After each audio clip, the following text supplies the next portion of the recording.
Yo, 21 kita akhirnya kembali ke top 4 pertandingan di matchday 24 melawan West Ham. Akhirnya bisa dimenangin setelah kita cukup kesulitan dan ketinggalan 1-0 di menit-menit akhir babak pertama. Banyak banget hal yang bisa kita pelajarin di pertandingan ini.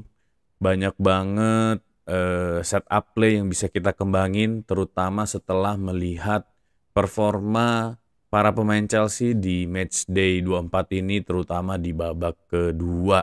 Gue bakal ngebahas rating 11 pemain dan satu manajer di segmen ini. Balik lagi bareng gue, Nanda Sugiono, di segmen Rate the Player. Gue rasa banyak yang penasaran dengan rating para pemain, terutama para pemain pengganti. Dan akan gue bahas di akhir video, jadi jangan kemana-mana, terutama juga dengan perkembangannya Maresca di pertandingan ini.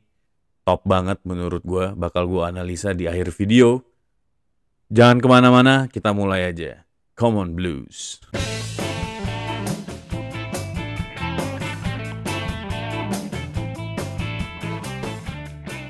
Pertandingan dimulai dengan setup game yang menurut gue cukup aman pada pertandingan ini.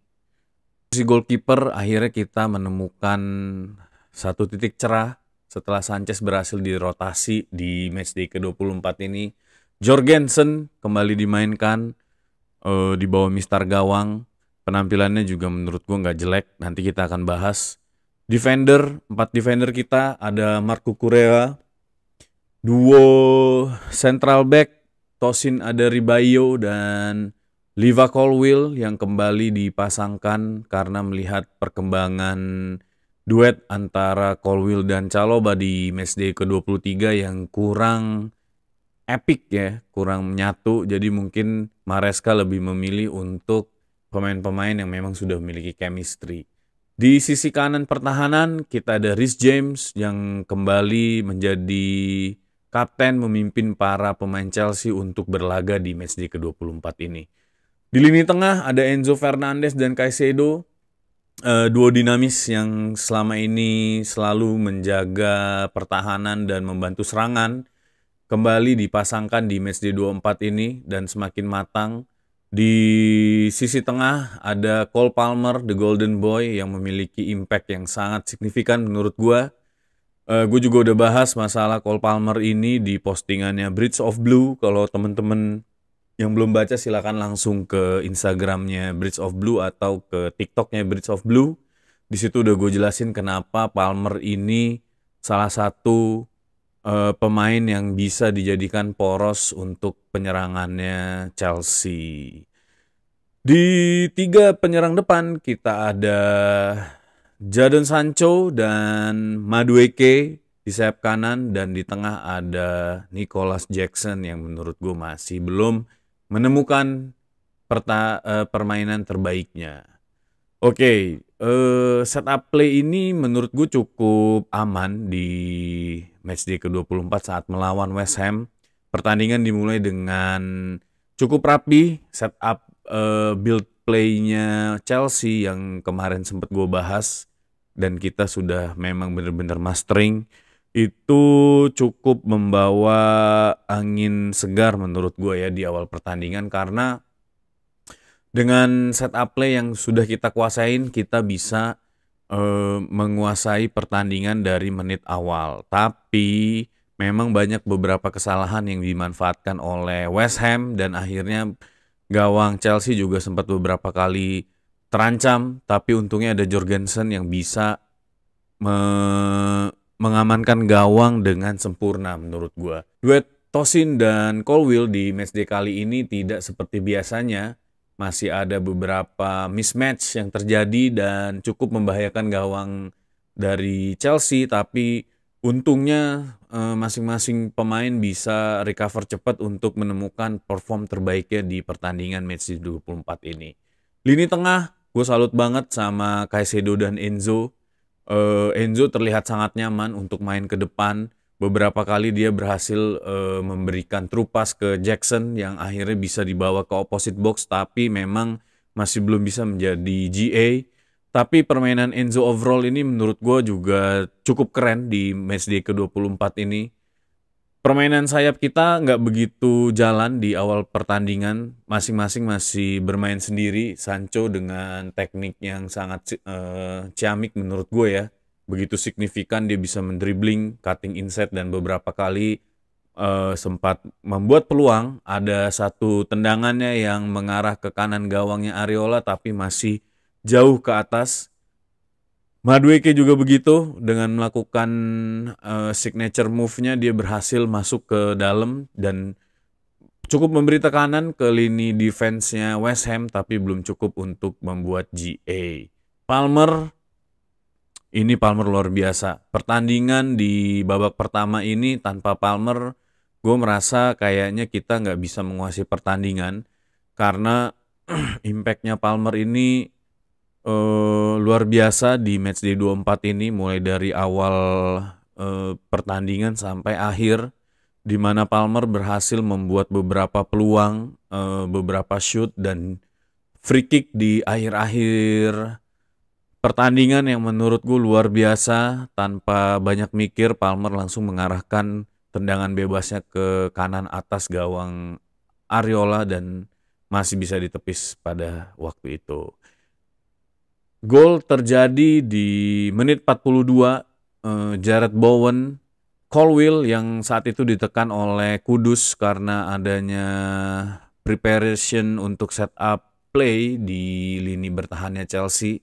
Colwill yang seharusnya punya ukuran size body yang lebih gede daripada Kudus mestinya berani untuk melawan Kudus mempertahankan bola. Sayangnya keputusan itu nggak diambil Colwill. Colwill lebih memilih untuk memberikan passing ke Caicedo kalau nggak salah ya. Tapi sayang karena positioning yang kurang sempurna, akhirnya passing Colwill jatuh ke kaki Jarrod Bowen. Bowen dengan sangat apik membawa bola ke opposite box dan 1v1 dengan goalkeeper dan akhirnya bola masuk ke dalam gawang dan 1-0 buat West Ham. Siapapun kiper, mau itu Sanchez, Kepa, Courtois, atau mungkin Peter Cech, gue gak yakin bisa menepis tendangan Jarrod Bowen karena drill dari tendangan itu terlihat udah sangat mateng dan tendangan itu jauh ke sudut kiri dari gawangnya Jorgensen. Jadi memang pure itu bukan kesalahan Jorgensen sekali lagi guys. Jadi Jorgensen masih layak untuk dijadikan starting line up di matchday ke-25 melawan Brighton menurut gue ya. Oke, setelah 1-0 permainan Chelsea sedikit kendor karena angin sedang ada di West Ham. Mereka bisa memainkan permainan terbaiknya, bola-bola panjang yang bagus sampai ke opposite box beberapa kali. Bahkan Kudus juga sempat mengancam gawang. Untungnya Kudus masih tidak sempurna untuk mengeksekusi sundulan akhirnya sehingga bola mendarat jauh dari gawang. Cuma balik lagi karena peran Palmer di babak pertama kita berhasil membuat beberapa peluang walaupun tidak ada gol. Tapi di babak kedua gue merasa vibe-nya berubah. Permainan Chelsea sedikit kendor di menit 45 sampai ke menit 50. Untungnya Maresca di matchday kali ini melakukan game management yang sangat baik menurut gue. Pergantian pemain di menit ke-52 setelah Maresca melihat tidak ada perkembangan di permainan, memang seorang manajer harus melakukan tindakan yang ekstra menurut gue, yaitu menarik dua pemain depan, Nicholas Jackson dan Jadon Sancho yang memang tidak ada impactnya di selama babak pertama, digantikan dengan Mark Guehi dan Pedro Neto. Pergantian pemain ini adalah kunci dari kemenangan Chelsea menurut gue. Dan gue udah sering kali di beberapa video gue sebelumnya, Mark Guehi dan Pedro Neto ini punya determinasi yang tinggi dan bisa menekan pertahanan lawan dengan maksimal. Sehingga kemungkinan terjadinya beberapa peluang yang diciptakan sendiri oleh pemain bertahan itu sangat mungkin terjadi. Dan terbukti di beberapa kali kesempatan Mark Yu dan Pedro Neto ini berhasil menekan pertahanan West Ham dan membuat West Ham jadi tidak terlalu fokus untuk menyerang. Dan akhirnya vibe gamenya berubah. Chelsea akhirnya bisa menguasai kembali pertandingan. Chelsea akhirnya bisa memainkan lagi bola-bola pendeknya. Setup gameplaynya kembali berjalan. Sistem yang tadinya udah mulai terbongkar akhirnya kembali bisa dijalankan dengan baik oleh Chelsea. Dan di menit ke 61 saat itu mungkin Maresca melihat masih kurangnya tekanan untuk lini bertahannya West Ham. Madueke ditarik digantikan Kunku, Reece James diistirahatkan karena ada beberapa kali knock yang mungkin mengkhawatirkan, diganti sama Malo Gusto. Masuknya Kuku juga termasuk salah satu substitution yang baik menurut gue, karena dengan adanya Kuku permainan bola-bola kembali mengalir dengan sempurna, flow-nya kembali lagi, dan lini serang Chelsea kembali seakan-akan mendapatkan energi ya. Energi baru dengan fresh leg yang masuk di menit 61 ini. Akhirnya di menit 64 crossing over dari Pedro Neto jauh ke sudut sebelah kanan gawang Areola, diarahkan menuju ke Cucurella sebenarnya, tapi cukup jauh sehingga Cucurella melakukan backstep dan bola sampai ke kakinya Enzo Fernandez. Enzo Fernandez berusaha untuk mengeksekusi tendangan tersebut. Dan scrimmage terjadi, Pedro Neto yang berdiri bebas akhirnya bisa memasukkan bola ke dalam gawang melewati para defender dan goalkeeper dari West Ham United. 1-1 di menit 64 setelah adanya gol ini, West Ham kelihatan panik. Mereka memainkan low block dengan 10 pemain di area bertahannya. Bola terus mengalir ke depan, beberapa pergantian dilakukan oleh West Ham, dan akhirnya di menit ke-74 Cole Palmer yang berhasil mendapatkan bola di sudut kiri lapangan berhasil melakukan cutting inside ke dalam. Cole Palmer akhirnya menemukan posisi yang tepat ya. Harusnya Cole Palmer bisa menendang bola tersebut dengan kaki kanannya, tapi karena balik lagi semua keputusan yang dilakukan Cole Palmer ini menurut gue sangat in point di setiap match. Bahkan di detik-detik yang menurut gue sangat krusial, dia berhasil melakukan skill yang kita nggak pernah bayangkan. Dia membawa bola lurus ke depan dengan kaki kirinya. Dia ingin mengarahkan bola sebenarnya ke kanan datar ya kelihatannya. Karena berharap mungkin ada Gyu atau siapapun bisa menyambar bola itu untuk masuk ke gawang. Dan bola terkena kaki Bisaka dan akhirnya masuk ke dalam gawangnya Areola. Dan gue bersyukur banget kesempatan itu ada. Menit 74 kita berhasil leading 2-1 dan comeback melawan tim dari London juga, West Ham United.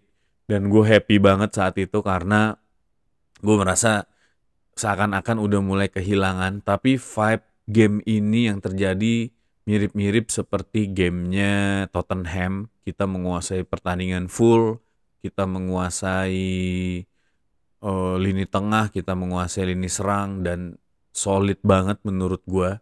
Sampai di akhir babak kedua tidak ada gol terjadi, serangan terus dilakukan oleh Chelsea dan peluit panjang akhirnya ditiup oleh wasit.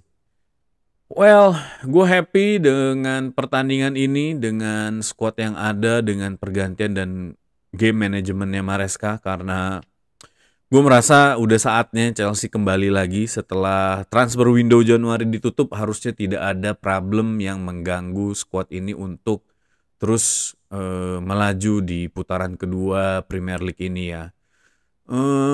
Ya kita tahu lah kinerja Chelsea ini mulai drop performanya di akhir-akhir Desember sampai di sepanjang bulan Januari, terutama sejak bursa transfer ini bergulir karena beberapa isu, beberapa gosip yang beredar mungkin mengganggu konsentrasi dari para pemain ya. Tapi dengan ditutupnya transfer window Januari ini harusnya para pemain sudah fokus, termasuk Kuku yang tidak jadi dijual ke Bayern Munchen atau Manchester United. Gue berharap Kuku bisa check in lagi secara mental di Chelsea dan kembali memberikan performa terbaiknya untuk Chelsea ya. Gue juga akan bahas nanti di akhir video bagaimana Maresca merespon pertandingan ini, dan menurut gue keras kepalanya Maresca ini kalau dilihat dari cara dia melakukan game management di babak kedua patut diacungi jempol ya. Maresca ini punya pelatih yang punya prinsip, dia punya filosofi yang mungkin menurut dia adalah yang terbaik, dan dia tidak mau mengubah formasinya apapun yang terjadi, dan itu gua hargain, terutama saat dia melakukan game management di babak kedua di mana dia memasukkan lebih dari 5 pemain di babak kedua, dan itu mengubah semua sistem dan mengubah arah pertandingan, dan itu harus gue acungi jempol. Semoga Maresca di setiap pertandingan itu bisa melakukan hal-hal seperti ini ya, karena kita masih ada sisa 14 game di Premier League, 5 game di FA Cup possibility kalau kita sampai ke final, dan 7 game kalau nggak salah ya, atau 6 di knockout Conference League. Jadi harapannya dengan squad yang ada, dengan squad yang udah lebih kecil ini, Maresca bisa kembali memberi kepercayaan dan memberikan ruang untuk pemain-pemain melakukan aksi terbaiknya. Oke, kita mulai aja. Player nomor 1 gue akan review dari belakang kali ya. Nomor 1 ada Jorgensen. Jorgensen menurut gue bermain yang cukup cemerlang. Jorgensen ini seakan-akan menjawab semua kegelisahan para True Blue, karena hadirnya Jorgensen ini bisa memberikan harapan baru ya bagi Chelsea untuk mengarungi putaran kedua ini. Kalau kita lihat di pertandingan ini, Jorgensen ini melakukan 4 save yang cukup signifikan ya, dan tidak melakukan kesalahan. Itu yang paling penting. Memang di sepanjang pertandingan ini gawang Chelsea ini jarang diserang ya. Kalau kita lihat di sini di menit ke-18, menit 38, dan di menit 90 plus 7 memang ada beberapa kali lini serang West Ham yang sampai ke gawang Jorgensen. Sisanya harusnya masih oke, dan Jorgensen harus lebih diuji lagi mungkin di pertandingan melawan Brighton, karena kita tahu skill dan speednya para pemain depan Brighton ini nggak main-main. Jadi harapannya Jorgensen bisa lebih siap ya. Untuk di pertandingan ini Jorgensen menurut gue udah cukup on point. Walaupun setup play-nya masih belum se-fluent Sanchez, tapi gue rasa itu hanya butuh waktu untuk Jorgensen mengerti sistem permainannya. So far cukup solid menurut gue di bawah mistar gawang, dan yang paling penting adalah positioningnya safe, tidak melakukan hal-hal aneh, dan menurut gue Jorgensen ini jauh lebih baik daripada Sanchez. Jadi harapannya Maresca akan terus memasang Jorgensen, Maresca akan terus memberikan menit bermain kepada Jorgensen dan memberikan visinya Maresca yang dia inginkan dari sisi goalkeeper, sehingga Jorgensen ini bisa berkembang ya menurut gue. Karena secara refleks, secara save, secara reading the game, Jorgensen ini nggak kalah sama Sanchez, bahkan mungkin menurut gue lebih baik. Untuk game ini Jorgensen akan gue masukin ke box hijau.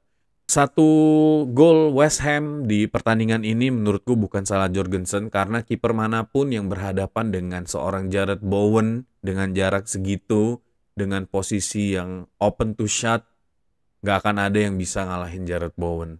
Dan balik lagi, shot yang mengarah ke sebelah kiri gawang itu sangat susah untuk diraih ya, karena memang posisi gawangnya juga cukup luas. Jadi Kita tidak boleh menyalahkan Jorgensen. Apapun yang terjadi di matchday itu, Jorgensen menurut gue bermain cukup solid dan box hijau buat Jorgensen. Oke, di lini pertahanan kita akan bahas dulu duo Tosin dan Colwill ya.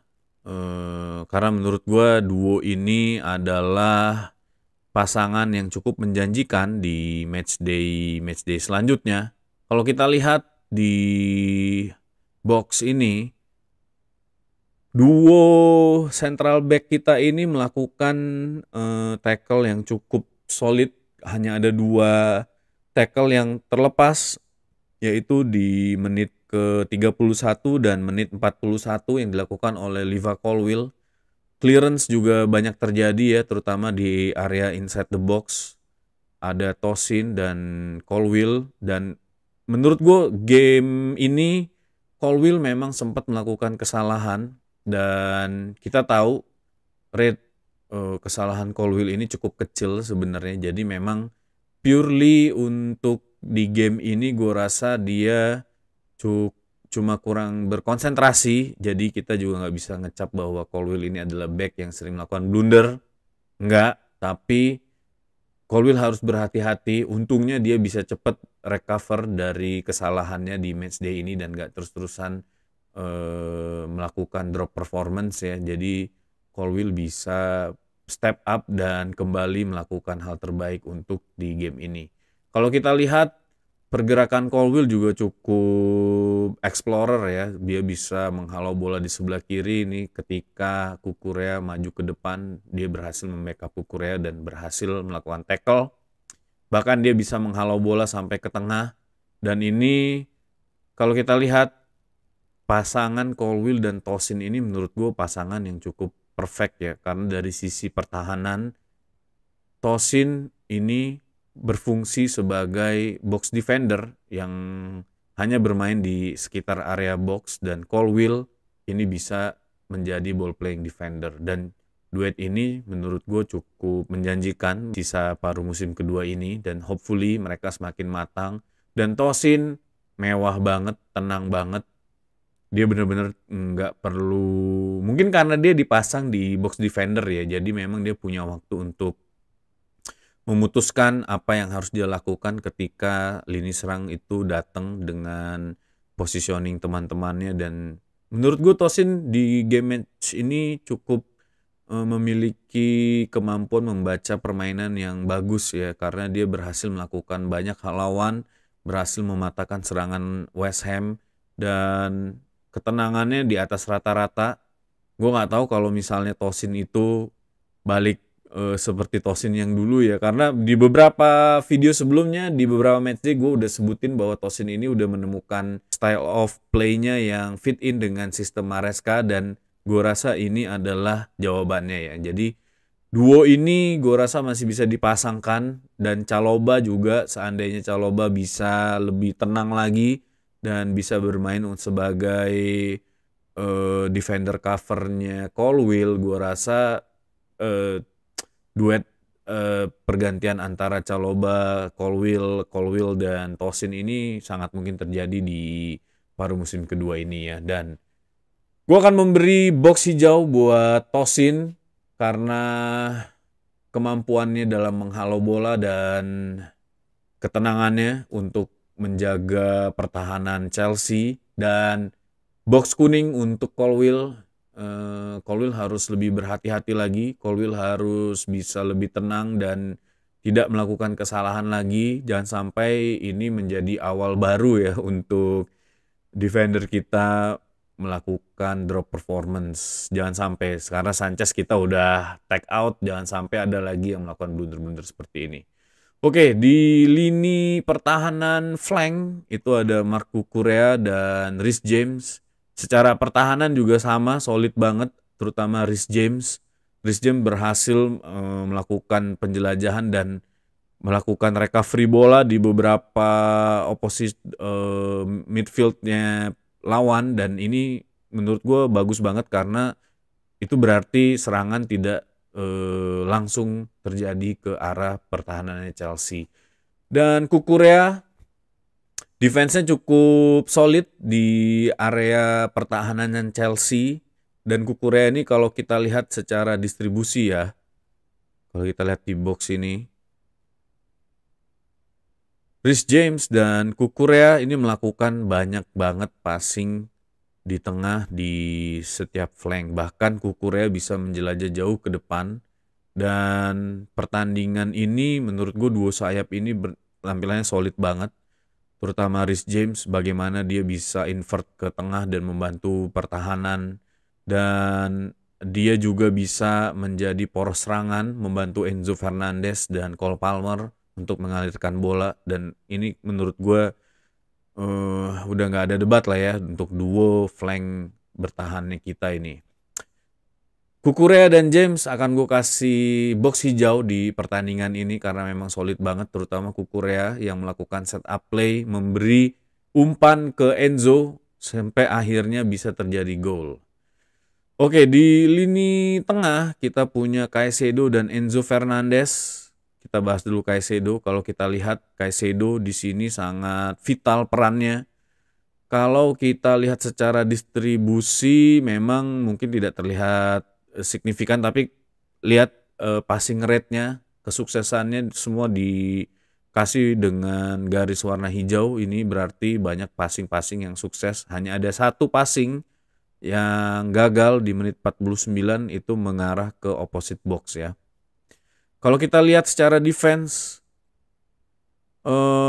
Caicedo ini berhasil melakukan 5 tackle dan 3 recovery ball, dan ini rekor yang cukup bagus ya, mengingat dia adalah pemain tengah yang pergerakannya sangat jauh dari depan ke belakang ya, dan heat map-nya pun wow, dia bergerak di area sini dan tanpa lelah.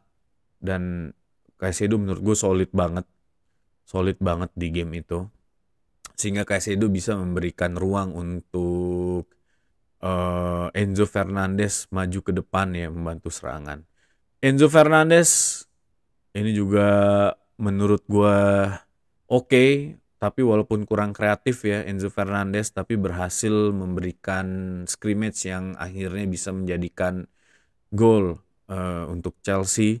Kalau kita lihat dari sebaran distribusi passingnya, Enzo Fernandez ini cukup jauh ya, menjelajah dari setiap sudut lapangan.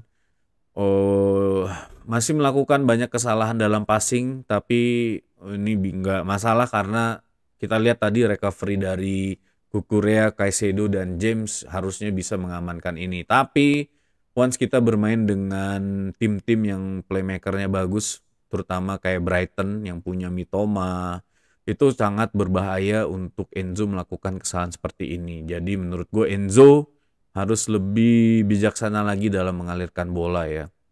Tapi peran kedua midfield ini menurut gue luar biasa.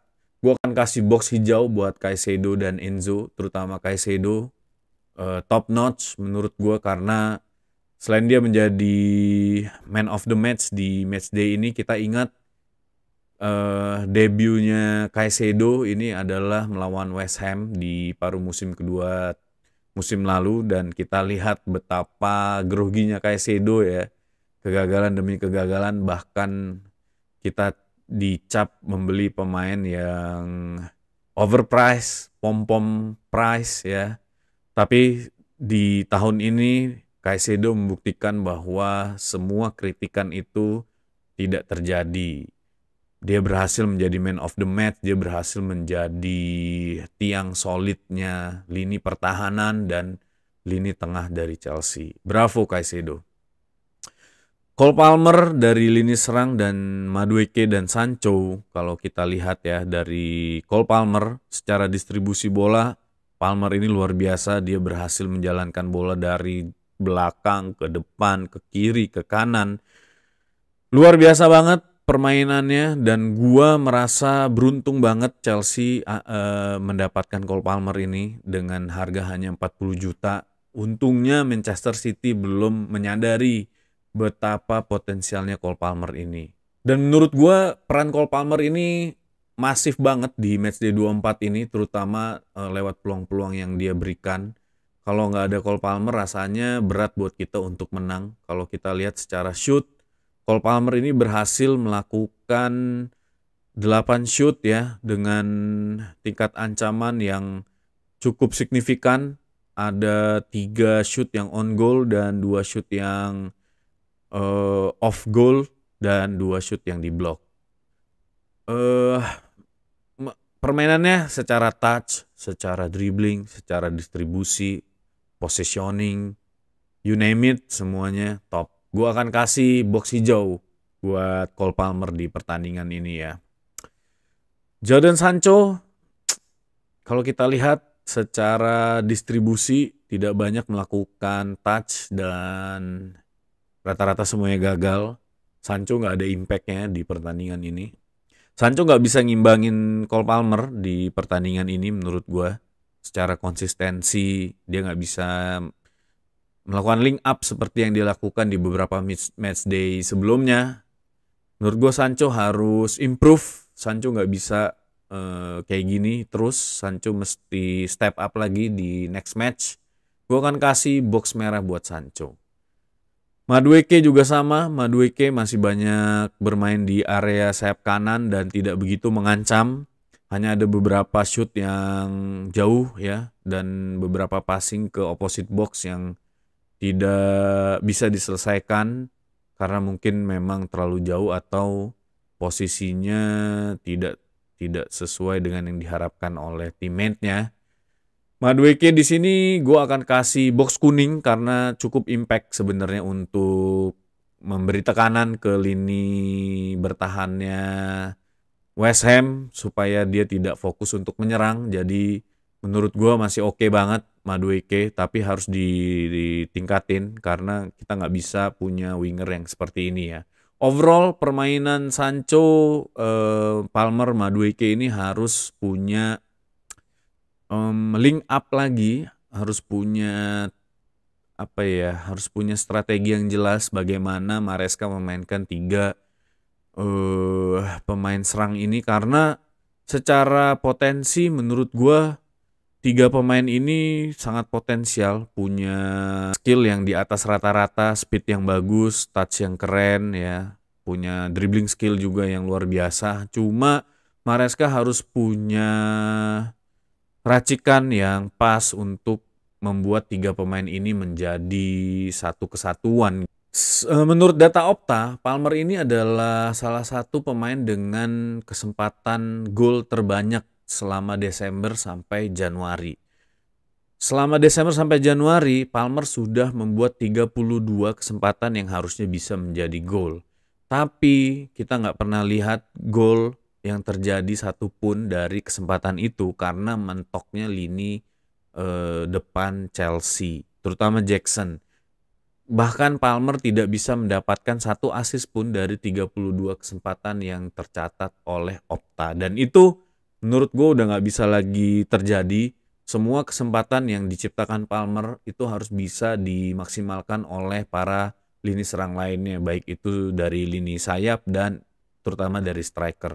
Jadi Palmer ini harusnya bisa menjadi assist yang tinggi ya, mendapatkan assist yang tinggi dan mendapatkan gol yang luar biasa banyak di musim ini. Keterlibatannya terhadap GA di musim lalu itu hampir 50, harusnya di musim ini dia bisa memaksimalkan itu lagi, tapi Palmer nggak bisa sendirian, Palmer harus dibantu oleh lini serang lainnya ya. Jadi gue harap Sancho dan Madueke ini bisa step up dan mengimbangin Palmer untuk konsistensinya, atau Maresca bisa membuat formulasi baru buat lini serangnya Chelsea ya. Jackson, menurut gue Jackson kurang di permainan ini. Gue akan kasih box merah buat Jackson. Secara shoot kalian lihat cuma ada 2 shoot dan dua-duanya tidak ada yang on goal. Secara distribusi juga kurang banget, nggak impact. Menurut gue udah saatnya nih Jackson buat dicadangin. Mungkin kita bisa mainin Gue atau Maresca juga sudah menyebut nama Tyrick ya, George Tyrick itu buat dimainkan di sisi lini serang kita. Gue nggak tahu nanti formasinya akan seperti apa karena setahu gue George Tyrick ini adalah pemain sayap. Mungkin akan dipasang Neto buat jadi false nine di depannya Palmer, dan ini pastinya akan sangat menarik ya. Atau Kuku yang udah balik lagi bisa menggantikan Jackson, dan gue nggak tahu nanti akan seperti apa, tapi kita bakal tunggu aja karena Maresca udah memberikan kisi-kisi untuk merenovasi lini serangnya, dan Jackson menurut gue udah saatnya buat dicadangin. Box merah buat Jackson, dia harus bisa merefleks diri lagi, mungkin dia bisa mencari penyemangat dirinya lagi ya.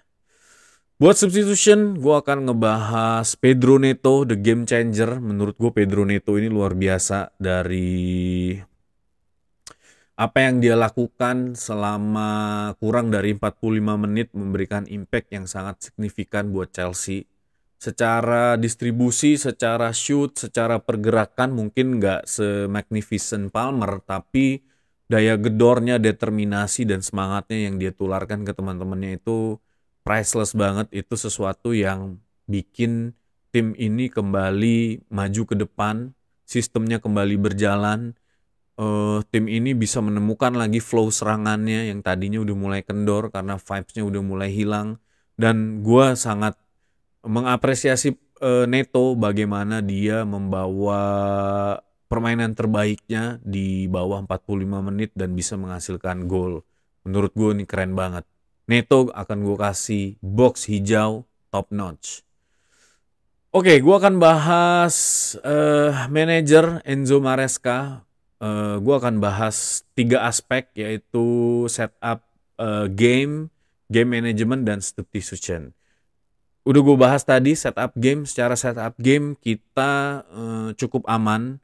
Permainan juga sebenarnya cukup bagus di babak pertama. Cuma memang mandulnya lini serang ini yang lagi-lagi membuat kita kedodoran. Akhirnya kita bisa ketinggalan. Dan gue berpikir apakah Chelsea ini memang harus ketinggalan dulu untuk menemukan permainan terbaiknya. Karena di beberapa match yang kita ketinggalan justru kita bisa comeback dan menang. Kalau teman-teman ingat ya, kalau True Blue ingat semuanya, kita lawan Tottenham, kita lawan Manchester United, banyak lah ya, banyak beberapa game kita kalau ketinggalan selalu bisa comeback. Dan gue berpikir apakah kita harus ketinggalan dulu baru bisa menang?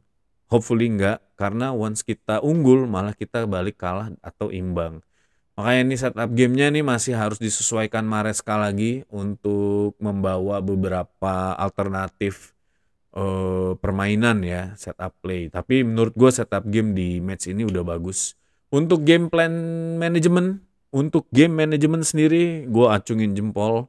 Maresca bisa ngebaca permainan saat vibe permain Chelsea udah mulai drop. Maresca melakukan banyak pergantian on point, dan dia sangat percaya sama pemain-pemainnya, bahkan Kuku dia mainkan. Dan gue rasa itu adalah signal buat Kuku bahwa dia tetap di squad dan dia harus memberikan yang terbaik ya. Menurut gue keren banget game manajemennya Maresca di match di 24 ini. Substitution juga sama, pergantiannya sangat signifikan, bahkan kita sempat memainkan hanya 3 back ketika Chalobah masuk. Nggak lama, mungkin 2 atau 3 menit. Dan itu menurut gue oke banget. Dari sisi permainan, dari sisi setup, dari sisi alternate setup play yang dimainkan oleh para pemain pengganti ini menurut gue keren banget. Overall gue akan kasih box hijau buat Maresca. Approve. Keren. Dan harapan gue semoga di pertandingan-pertandingan berikutnya Maresca bisa melakukan mix and match yang seciamik ini ya. Dan balik lagi, semoga kita bukan karena tertinggal kita bisa maju ke depan dan melakukan comeback seperti saat ini ya. Masih banyak pertandingan di sepanjang musim ini. Kita akan melawan Brighton di match di 25. Hopefully kita lebih siap lagi. Para striker juga punya kemampuan yang bisa membantu Palmer untuk menyelesaikan pertandingan dengan kemenangan ya. Untuk detail match preview ini udah gua post di Instagramnya Bridge of Blue, teman-teman bisa baca di situ. Gua menitik beratkan ke permainannya Palmer, menurut gua keren banget. Buat kalian yang mau dengerin podcastnya langsung aja ke Spotify atau kalian klik deskripsi di bawah ya. Udah gue kasih linknya. Buat kalian yang suka sama video ini, jangan lupa buat likes, jangan lupa buat share juga ke True Blue lainnya. Jangan lupa buat subscribe, hit button subscribe karena kita menang dan gue happy banget. Kalian juga harus happy, makanya kalian harus hit subscribe di bawah. Balik lagi bareng gue Nanda Sugiono di Red the Player berikutnya. Tetap semangat guys, up the Chels.